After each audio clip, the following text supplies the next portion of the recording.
গ্রামে বাস করতে পারে না। জি, নবী করিম সাল্লাল্লাহু আলাইহি ওয়াসাল্লাম কি বলেছিলেন? কালা হিয়া ফিন্নার, ওই মহিলা কোথায় যাবে? জাহান্নামে যাবে। আর নামাজ রোজা হজ যাকাত সব ঠিক আছে, বোঝা গেছে না? নামাজ রোজা হজ যাকাত হচ্ছে ইবাদত বন্দেগী, আর তার জন্য পূর্ব শর্ত হচ্ছে তৌহিদ। তাদের বিরোধী সবচেয়ে বেশি তারা, কিন্তু এই নেটের ফিতনায় পড়ে 3 হরফ এদিক ওদিক নেটে দেখেছে, দেখার পরে বলছে আমাকে এখন অস্ত্র নিয়ে বেরোতে হবে, লড়াই করতে হবে। আসসালামু আলাইকুম রাহমাতুল্লাহি ওয়া বারাকাতুহু। তৃতীয় নসিহত হচ্ছে যে আপনি আকীদার সংশোধনের জন্য বেশি গুরুত্ব দেবেন। আকীদার সংশোধনটি অত্যন্ত গুরুত্বপূর্ণ বিষয়। ইবাদত বন্দেগী করছেন, অনেকে নামাজ পড়ছেন, অনেকে আছেন আমাদের বাংলা ভাষাভাষী, তারা 5 ওয়াক্ত নামাজ দেশ থেকে হয়তো পড়া অভ্যাস আছে, অথবা এখানে এসে আরো সুন্দর নামাজি হয়ে গেছেন, ওমরা করেছেন, হজ করেছেন, ভাবছেন নামাজ আর ছাড়বো না, নামাজ ধরে নিয়েছেন। কিন্তু আকীদার ক্ষেত্রে তেমন কোনো ভ্রুক্ষেপ নেই। ইসলামী সেন্টারে যদি ডাকা হয় তো অনেক সময় মন মেজাজ এইরকম তৈরি আছে দেশ থেকে, আবার আমি কি শিখবো, আমি তো নামাজ পড়ি, ইসলামী সেন্টারে কি বা শিখাবো, নামাজের কথাই না বলবে। এক শ্রেণীর অল্প জ্ঞানওয়ালা মানুষরা কি বলে, ইসলামী সেন্টারে যাওয়ার দরকারটা কি? শোনা যায় একদিন এক লোক বলছে, শিক্ষিত লোক, হ্যাঁ জেনারেল শিক্ষিত লোক, ইসলামী সেন্টার আসেন, ইসলামী সেন্টার আসেন, শেখ আলহামদুলিল্লাহ নামাজ পড়ছি। তার মানে কি আমি নামাজ পড়ছি আমার জন্য যথেষ্ট, আমার আর শিখার কোনো প্রয়োজন নেই। জি, এই যে মন মেজাজ তৈরি আছে, অথচ এই নামাজের অবস্থায় নামাজ পড়ে কিন্তু বড় শিরকি আকীদা আছে, বিদআতি আকীদা আছে, আল্লাহ সম্পর্কে ভ্রান্ত আকীদা। আল্লাহ সর্বত্র বিরাজমান, হ্যাঁ আল্লাহ সব জায়গায় সব কিছুতে বিরাজমান, আল্লাহ আরশে আজিমে নন, হ্যাঁ আল্লাহ সৃষ্টির ঊর্ধ্বে নন। তারপরে আল্লাহ রাব্বুল আলামিনকে পাওয়ার জন্য, ডাকার জন্য ওসিলা ধরতে হয়, গৌস কুতুব ওলি আউলিয়ার ওসিলা ছাড়া সরাসরি কি দোয়া কবুল হয়? ভ্রান্ত আকীদা। আল্লাহ রাব্বুল আলামিন সম্পর্কে ভ্রান্ত আকীদা, যে আল্লাহ রাব্বুল আলামিন ও গৌস কুতুব ওলি আউলিয়াকে বড় বড় ক্ষমতা দিয়ে রেখেছেন, তাদের কাছে চাইলে আল্লাহর কাছ থেকে তারা নিয়ে দেবে। 5 ওয়াক্ত নামাজ পড়ছেন, মনে করছেন জান্নাতে যাওয়ার কাজ করছেন, কিন্তু আপনার ভ্রান্ত বদ আকীদার কারণে, শিরকি বিদআতি আকীদার কারণে এই নামাজগুলি সব কি হয়ে যাচ্ছে? বরবাদ হয়ে যাচ্ছে। লাইন আশরাকতা লা ইয়াহবাতান্না আমালুক। আল্লাহ পাক সকল নবীকে বলেছেন যে হে নবী, যদি শিরিক করো তোমার আমল সব বরবাদ হয়ে যাবে, সব আমল বরবাদ হয়ে যাচ্ছে। কিন্তু ভাবছেন যে আমি মনে হয় খুব জান্নাতে যাওয়ার কাজ করছি না। এই জন্য আকীদার ক্ষেত্রে বলবো যুবক ভাইদেরকে যে আগে আপনার মগজে যেন শিরিক না থাকে, তাওহীদকে বসান, সুন্নত থাকে, বিদআত না থাকে, আল্লাহ সম্পর্কে, রাসূল সাল্লাল্লাহু আলাইহি ওয়াসাল্লাম সম্পর্কে যেন ভ্রান্ত আকীদা না থাকে। রাসূলুল্লাহ সাল্লাল্লাহু আলাইহি ওয়াসাল্লামের ছায়া ছিল না, রাসূলুল্লাহ সাল্লাল্লাহু আলাইহি ওয়াসাল্লাম নূরের তৈরি, রাসূলুল্লাহ সাল্লাল্লাহু আলাইহি ওয়াসাল্লাম হায়াতুন নবী, মারা যাননি, রাসূলের ইন্তেকাল করেছেন, এটা বেয়াদবি কথা হয়ে গেল। এটা ওয়াহাবিরা বলে, আমরা বলি হায়াতুন নবী, অথচ আপনি শিরকি কথা বলছেন। আপনি আল্লাহ আল হাই, হ্যাঁ চিরঞ্জীব, আর আপনার নবীও হাই, তো পার্থক্যটা কোথায়? তো শিরিক করলেন না আপনি, হ্যাঁ আল্লাহর সাথে হায়াতে শিরিক করলেন। জি, আল্লাহ মরবেন না আর নবীও মরেননি, পার্থক্য কোথায়? নবীকে শরীক করে দেন আল্লাহ পাক রব্বুল আলামিন। এইরকম বহু ভ্রান্ত আকীদা মুসলিম সমাজে, বিশেষ করে ভারত, বাংলাদেশ, পাকিস্তানে ছড়িয়ে আছে। সুতরাং আকীদার ক্ষেত্রে যতবার হবেন আকীদাটা ঠিক করেন, এটা হচ্ছে আপনার জন্য ভিত। আকীদায় যদি ভেজাল থাকে তাহলে জানবেন যে উজুর পরে আপনার বায়ু নির্গত হয়ে গেল। নামাজ রোজা হজ যাকাত সব ঠিক আছে, বোঝা গেছে না? নামাজ রোজা হজ যাকাত হচ্ছে ইবাদত বন্দেগী, আর তার জন্য পূর্ব শর্ত হচ্ছে তৌহিদ। যেমন নামাজ পড়ার জন্য পূর্ব শর্ত হচ্ছে উজু ঠিক থাকা। উজু করার পরে মসজিদে গিয়ে সিজদার অবস্থায় যদি বায়ু খারিজ হয়ে যায় তো নামাজ হবে? শেষ রাকাতের সিজদাতে একবারে শেষ সিজদা, আর বেশি কিছু বাকি নাই, আত্তাহিয়াতটা বাকি আছে, আর সেই সময় বায়ু নির্গত হইল, নামাজ হবে না? 4 রাকাত নামাজই ক্যান্সেল, বাতিল, তাই না?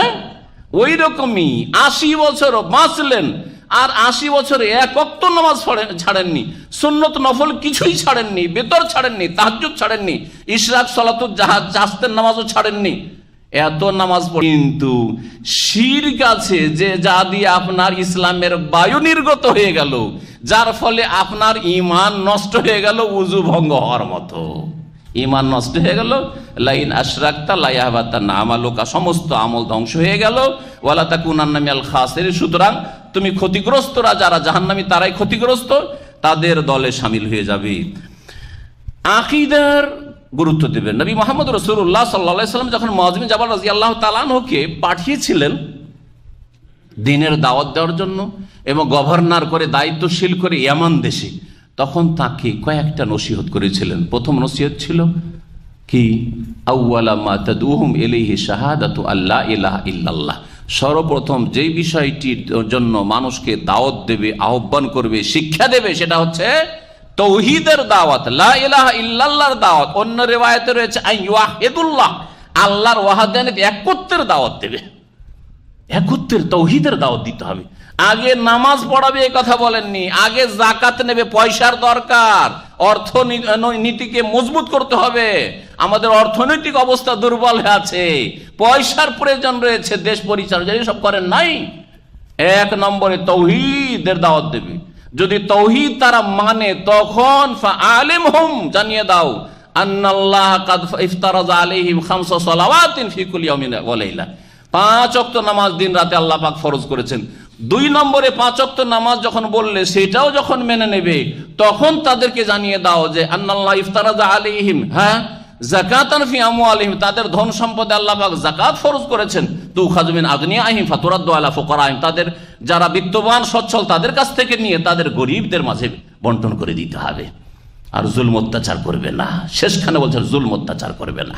জি হ্যাঁ, তো আগে মানুষ জুলুম করবো না এই কথা নাই, আগে হচ্ছে তৌহিদ ঠিক করতে, আল্লাহর উপর জুলুম করবো না। যারা তৌহিদকে নষ্ট করে, শিরিক করে, তারা আল্লাহর উপর জুলুম করে। আল্লাহর হক নিয়ে কাকে দিয়ে দেয়? হ্যাঁ, গোস, কুতুব, ওলি, আউলিয়া, মাজার, কবর, দুর্গা, দরগাকে দিয়ে দেয়। কার উপরে জুলুম করলো? আল্লাহর উপরে জুলুম করলো। আরে ভাই, আমার হক নিয়ে, আমার হক ছিল, আমার হকটা যদি নিয়ে না, আমার উপরে জুলুম করলেন না?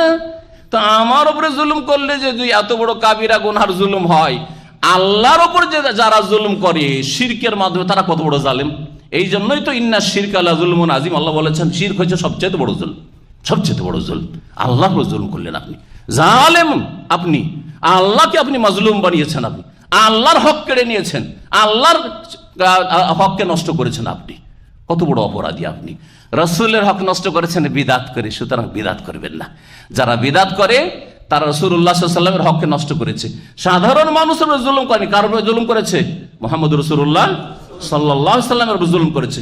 মুহাম্মদ রাসূলুল্লাহ সামনে আপনি মুরব্বিকে পীর সাহেবকে রেখে দিলেন, আমাদের হুজুর কিবলা কি বলেছে, তাহলে রাসূলুল্লাহ সাল্লাল্লাহু আলাইহি ওয়াসাল্লামের হক কেড়ে নিয়ে আপনার হুজুর কিবলাকে দিয়ে দিলেন আপনি। এইরকম অপরাধ করবেন। আকীদার পরিশুদ্ধি অত্যন্ত জরুরি। 3 নম্বর হয়ে গেল। তাহলে আকীদার গুরুত্ব দেবেন যুবক ভাইরা, আকীদার সংশোধন করে অন্তত সৌদি আরব থেকে যাবেন, কিছু নিয়ে যেতে পারেন না পারেন, আল্লাহ পাক বরকত দেবেন আকীদার বদৌলতে। সৌদি আরবে যেইটুকু বরকত আছে মরুভূমির দেশে, মনে রাখবেন তৌহিদ আর সহি আকীদার ভিত্তিতে আল্লাহ বরকত দান করেছেন। এখানেও বড় অভাব ছিল। শাইখুল ইসলাম মুহাম্মদ আব্দুল্লাহ রাহমাতুল্লাহ আলাইহির দাওয়াতের বরকতে যখন শিরক বিদআত মুক্ত হলো এই দেশ, আল্লাহ পাক এখানের জমিন থেকে বরকত বের করা শুরু করলেন, আসমান থেকে আল্লাহ পাক রহমত নাযিল করা শুরু করলেন। যারা এত গরিব দরিদ্র ছিল, যাদের দুধ আর গোস্ত খাওয়া ছাড়া আর কোনো ব্যবস্থা ছিল না, আর বকরি ছাগল উট চড়া ছাড়া তাদের রুজি রোজগারের কোনো ব্যবস্থা ছিল না, তাদের আল্লাহ পাক ঢের ধন সম্পদ দিয়ে পৃথিবীর মধ্যে এক আদর্শ দেশ আল্লাহ পাক পয়দা করে দিলেন। এটা হচ্ছে তৌহিদের ভিত্তি, তৌহিদের বরকতে। তৌহিদকে কায়েম করেন, জি হ্যাঁ, তাহলে আল্লাহ বলছেন লা ফাতাহানা আলাইহিম বারাকাতিম মিনাস সামাই ওয়াল, আকাশের বরকত আর জমিনের বরকত সবকিছু আল্লাহ পাক খুলে দেবেন। তারপরে 4 নম্বরে যে উপদেশ দেব সেটি হচ্ছে উত্তম চরিত্রের অধিকারী হন। আপনার আকীদাও খুব সুন্দর মাশাআল্লাহ, এখন শিরক বিদআত বুঝতে শিখেছেন, ত্যাগ করেছেন, সুন্নাত অনুসরণ করেন, তৌহিদ কায়েম করেন, 5 ওয়াক্ত নামাজ যত্ন সহকারে পড়াশোনা, ইবাদতও সুন্দর আছে, আখলাকটাও ভালো হইতে হবে। কারণ আখলাক চরিত্র যদি ভালো না হয়, তাহলে শুধু ইবাদত বন্দেগী নামাজ দিয়ে জান্নাত পাওয়া যাবে না, শুধু সহি আকীদার দাবিদার হয়ে জান্নাত পাওয়া যাবে না। সহি আকীদার পরিপূরক বিষয় হচ্ছে আখলাক চরিত্র গঠন করা। জি হ্যাঁ, আল্লাহর সন্তুষ্টির জন্য, পরকালের মুক্তির জন্য মানুষের সাথে ভালো ব্যবহার করবেন। জি, এই জন্য প্রিয় নবী মুহাম্মদ রাসূলুল্লাহ সাল্লাল্লাহু আলাইহি ওয়াসাল্লামের সামনে চরিত্র সম্পর্কে অনেক হাদিস রয়েছে। একটি হাদিসের দিকে ইঙ্গিত করছি। এক সাহাবী বলছেন যে ইয়া রাসূলুল্লাহ, আমাদের গ্রামে এক মহিলা আছে, সেই মহিলা তুকসির মিন সলাতিহা ওয়া সিয়ামিহা ওয়া তাতাসাদদাক বিল আসওয়ার। জি, খুব বেশি নামাজ পড়ে, বেশি রোজা রাখে, আর খুব বেশি দান খায়রাত করে, ওয়ালাকিন তুজি জিরানহা বিলিসানিহা, তবে তার পাড়া প্রতিবেশীকে তার ভাষা এত খারাপ ওই মহিলা খুব কষ্ট দেয়, খুব কষ্ট দেয়। নামাজ ঠিক আছে, রোজা ঠিক আছে, দান খয়রাত খুব ঠিক আছে, এই দিক দিয়ে খুব ভালো, কিন্তু আশেপাশের লোক ওর জ্বালাতে গ্রামে বাস করতে পারে না। জি, নবী করিম সাল্লাল্লাহু আলাইহি ওয়াসাল্লাম কি বলেছিলেন? কালা হিয়া ফিন্নার, ওই মহিলা কোথায় যাবে? জাহান্নামে যাবে। আর এক মহিলার কথা সাহেব বলছেন, ইয়া রাসূলুল্লাহ, আর এক মহিলা আবার আছে এর উল্টো, লা তুযকারু মিন কাসরাতি সালাতিহা ওয়ালা সিয়ামিহা ওয়ালা সাদাকাতিহা, খুব বেশি যে নামাজ পড়ে তা না, ব্যাস 17 রাকাত ফরজ নামাজ পড়ে, কোন রকম টেনে টেনে পাস। জি হ্যাঁ, নফল সুন্নত অত বেশি তার নেই, আর রমজান মাসে শুধু রোজা রাখে, আর বেশি সারা বছর রোজা রাখতে দেখা যায় না। দান খায়রাত করে, অল্প স্বল্প দান খায়রাত করে, কিন্তু একটি গুণ তার ভালো আছে, ওয়ালাকিন লা তুজি জিরানহা বিলিসানিহা, তার জবান দ্বারা, তার আচরণ দ্বারা, তার ভাষা দ্বারা আশেপাশের কোনো মানুষকে কষ্ট দেয় না, সবাই তার প্রশংসা করে, খুব ভালো মহিলা সে। নবী করিম সাল্লাল্লাহু আলাইহি ওয়াসাল্লাম বললেন, হিয়া ফিল জান্নাতে, সে কোথায় যাবে? জান্নাতে যাবে। যার চরিত্র ভালো সে নবী করিম সাল্লাল্লাহু আলাইহি ওয়াসাল্লামের জান্নাতে প্রতিবেশী হবে, নবী সাল্লাল্লাহু আলাইহি ওয়াসাল্লাম হাদিস রয়েছে। আর যার চরিত্র খারাপ সে নবী সাল্লাল্লাহু আলাইহি ওয়াসাল্লাম থেকে অনেক দূরে থাকবে, যদিও জান্নাতে যায় হাজত টাজত খেটে, হ্যাঁ, আর সাজা শাস্তি পেয়ে, তারপরেও জান্নাতে অনেক দূরে থাকবে। ইন্না মিন আকরাবিকুম ইলাইয়া মাজলিসান ইয়াউমাল কিয়ামাতি আহসানুকুম আখলাকা, তোমাদের মধ্যে আমার সবচেয়ে নিকটবর্তী হবে ওই ব্যক্তি যার চরিত্র বেশি ভালো, আর সবচেয়ে দূরের হবে যেই ব্যক্তির চরিত্র খারাপ। সুতরাং চরিত্রকে ভালো করার চেষ্টা করবেন। আর চরিত্র ভালোর বিভিন্ন দিক রয়েছে, যেটা লম্বা আলোচনা করার সময় নেই, সময় মেলা এগিয়ে গেছে, এখানে শেষ করছি। 4টি নসিহত হয়ে গেছে, তাই না? 5 নম্বর নসিহত হচ্ছে যে যা কিছু আপনি শিখলেন, এলেম শিখলেন, 1 নম্বর, তাই না? 2 নম্বর, এবাদতের ক্ষেত্রে নিজেকে সংশোধন করার জন্য এবাদতে আপনি যত্নবান, মেহনতি, আমল সুন্দর করলেন। হ্যাঁ, আকীদার গুরুত্ব দিলেন, আকীদা আপনি ভালো করে শিখলেন এবং আকীদা পাকাপোক্তা করলেন। তারপরে নিজের আখলাক চরিত্র নিজের ভালো করলেন, এগুলি সব আপনার সাথে কিন্তু সংশ্লিষ্ট, তাই না? এই 4টা যখন হইল, তাহলে আপনার মতো আরো অনেক মানুষ তৈরি করতে হবে, আপনাকে মানুষ তৈরি করা ফ্যাক্টরি তৈরি করতে হবে। হ্যাঁ, মানুষের মতো মানুষ, জান্নাতি মানুষের ফ্যাক্টরি বানাইতে হবে আপনাকে, সেটা হচ্ছে দাওয়া ইলাল্লাহর কাজ করা। যুবক ভাইদেরকে বলছি, যা কিছু শিখেছেন সৌদি আরব থেকে বা শিখছেন, আল্লাহ পাক আরো শিখার তৌফিক দান করুক। শিখার পরে বাল্লিগু আন্নি ওয়ালাউ আয়া, নবী মুহাম্মদ রাসূলুল্লাহ সাল্লাল্লাহু আলাইহি ওয়াসাল্লাম বলছেন, আমার পক্ষ থেকে একটা আয়াতও যদি জানা থাকে, তরজমা তাফসীর জানা থাকে, একটা ইসলামের হুকুম আহকামও জানা থাকে, একটা আয়াত মানে শুধু আয়াত নয়, কোরআনের একটা হাদিসও জানা থাকে, একটা ইসলামের বিধান জানা থাকে, সেটা মানুষের কাছে সুন্দরভাবে পৌঁছে দিতে হবে, হেকমতের সাথে, উপদেশের সাথে, উত্তম পন্থাতে পৌঁছে দেওয়ার চেষ্টা করতে হবে, যেইভাবে পৌঁছাইলে কাজ হয়। যেমন বাচ্চাদেরকে আমরা ওষুধ খাওয়াই, ট্যাবলেট খেতে চাই কি, এমনকি সিরাপ অনেক সময় খেতে চাই না, তো কি করে খাওয়াই আমরা? হ্যাঁ, কিভাবে খাওয়াই? হ্যাঁ, আদর করে, তাকে খুব আদর করছেন, খেলাচ্ছেন, খেলাধুলা ওকে ব্যস্ত করে দিলেন, তাতেও যদি না খায় ওতে একটু চিনি দিয়ে দিলেন, একটু মিশ্রি দিয়ে দিলেন, একবার শরবতের মতো করে দিলেন, হ্যাঁ, তাকে কিছু প্রলোভন দিলেন যে তুই ঔষধটা খেয়ে নে, তাহলে তোকে কালকে স্কুল যাওয়ার জন্য 5 রিয়াল দেবো, হ্যাঁ, খুশিতে খেয়ে নিল, ঠিক না? নাকি পিটিয়ে পিটিয়ে খাওয়ান ওষুধ নিজের ছেলে মেয়েকে, না খেলে তোর হাত পা ভেঙে দেবো, এরকম করে খাওয়ান কি? যদি করেন তো এটা পাগলামি, এটা তরিকা না। জি হ্যাঁ, বমি করে দিবে। তো ওষুধ খাওয়ার সময় যেই তরিকাত আপনি ছেলে মেয়েকে, নাবালক নাবালিকাকে ওষুধ খাওয়ান, ছোট কচি কাচাকে, ওই রকম ভাবে অন্য অন্য অসৎ মুসলিমদেরকে, ফাসেক মুসলিমদেরকে, বা যারা মুসলিম সমাজের শিরক বিদআত করছে তাদেরকে, অথবা অমুসলিমকে ভালো পন্থাতে দাওয়াত দিতে হবে।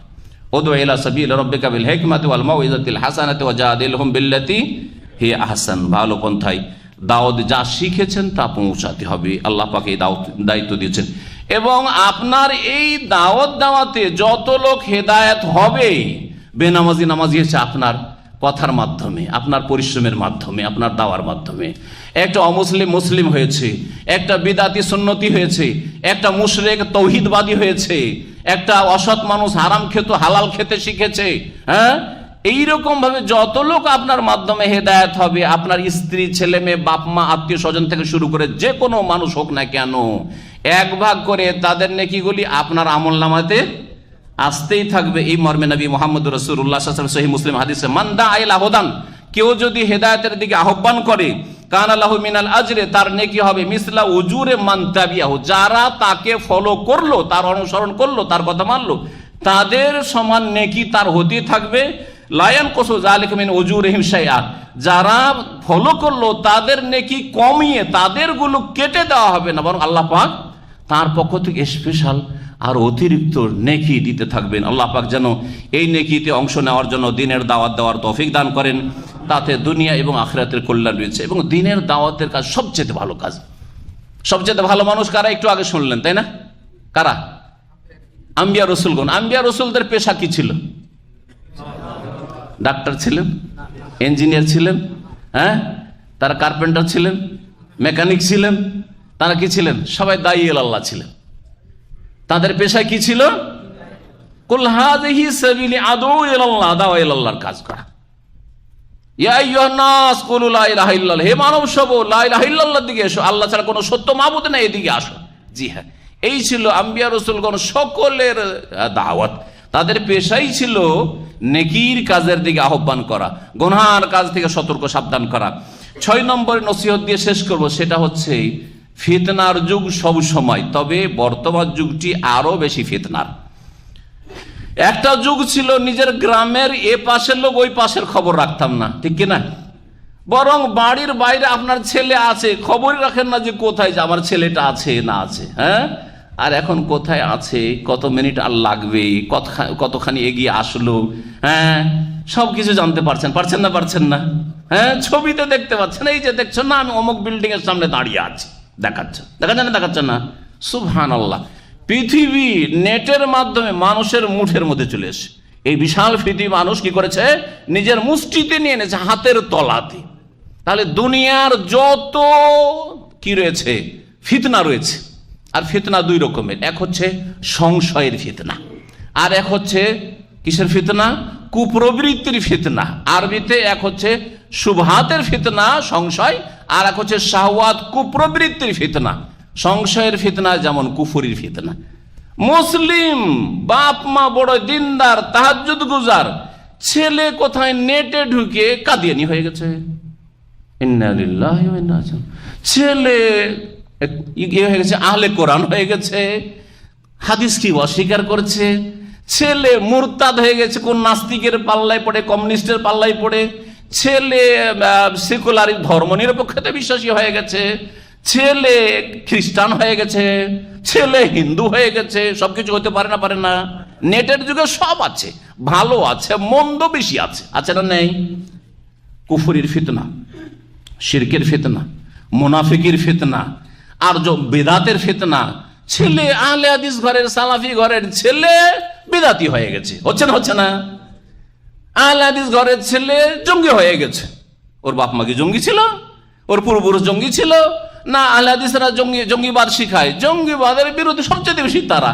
কিন্তু এই নেটের ফিতনায় পড়ে 3 হরফ এদিক ওদিক নেটে দেখেছে, দেখার পরে বলছে আমাকে এখন অস্ত্র নিয়ে বেরোতে হবে, লড়াই করতে হবে, নিজে জঙ্গি হয়ে বসে আছে। জি, এগুলো হচ্ছে সংশয়ের ফিতনা।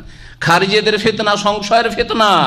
জি, সবকে উল্টে পাল্টে রেখে দেবো, আন্দোলন এমন আন্দোলন করব যে জালেমদেরকে একবার উৎখাত করে ছাড়বো, যেন তারই দায়িত্ব হয়ে গেছে। লড়াই করবো, নামাজ টামাজ এগুলো করে কাজ হবে না, আমাকে লড়াই করতে হবে, অস্ত্র ধরতে হবে হাতে। বড়ই গোমরাহিতে আজকাল এইরকম ধর্মের নামে বহু লোক সংশয়ের ফিতনায় নিমজ্জিত হয়ে দিন দুনিয়া দুটা কি হারাচ্ছে, গোটা বংশকে সর্বনাশ করছে।